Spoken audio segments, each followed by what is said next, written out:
Ons is vandag by die Dink of Sink onvoorbereide debatskompetisie vir hoërskoolleerders in Gauteng, waar ons 144 junior leerders wat graad 8 en 9 natuurlik is en 150 seniors wat graad 10 tot matriek is verwelkom het vir 'n dag van heerlike debatvoering.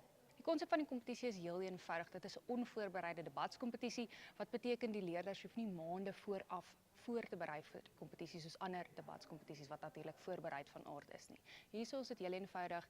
Jy daag op. Jy moet natuurlik kennis dra rakende aktuelle sake, so dit help as jy 'n bietjie vooraf nuus lees en dis meer, maar jy daag op hierso, jy kry 5 minute voorbereidingstyd om voor te berei met jou mosie, dan het elke spreker 2,5 minute om hulle konstruktiewe toespraak te lewer, dan ons 'n 7 minute debatsgesprek en daarna sluit hulle af en beweeg aan na die volgende debat toe. Die hele debat self neem ongeveer so 30 minute, so dit is redelik kort, redelik kragtig en dit is waarom die kompetisie ook genoem word Dink of Sink. Jy moet op jou voete kan dink. Vanjaar se wenners in ons junior kategorie is Afrikaans Hoër Meisieskool Pretoria span nommer 1 en ons senior kategorie wenners is Waterkloof 1.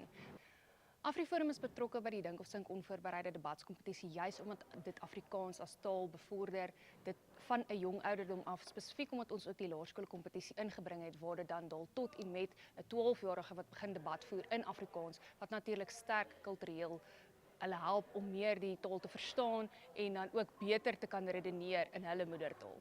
Hierdie jaar se kompetisie in vergelyking met laas jaar se kompetisie, het ons agtergekom dat hierdie jaar eintlik vir ons baie moeiliker was, maar dit was net so lekker. Ek en Elzerie was laas jaar nog juniors, so ons het natuurlik makliker temas en onderwerpe gehad waaroor ons gepraat het, maar hierdie jaar was bietjie meer uitdagend, maar dit was nog steeds baie lekker en ons het dit regtig baie geniet. Ek voel die sleutel daartoe om op 'n mens se voete te dink. Vir my persoonlik is dit die skoolvak ekonomie wat ek het. Dit help vir my verskriklik baie, maar natuurlik om kennis op te bou in verskillende bronne, om met mense te gesels, om boeke na te slaan, help natuurlik ongelooflik. Hoe voel julle?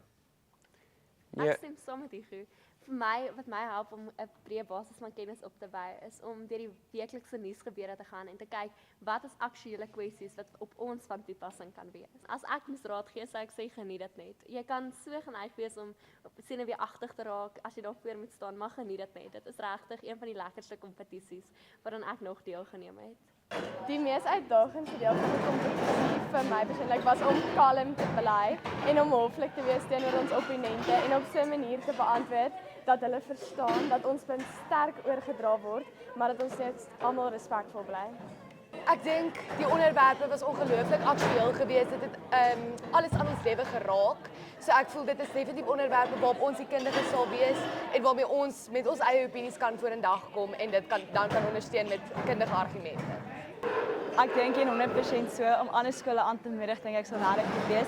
Dit leer mense baie goeie vaardighede, nog meer mense om teen te praat en nog meer mense om te ontmoet.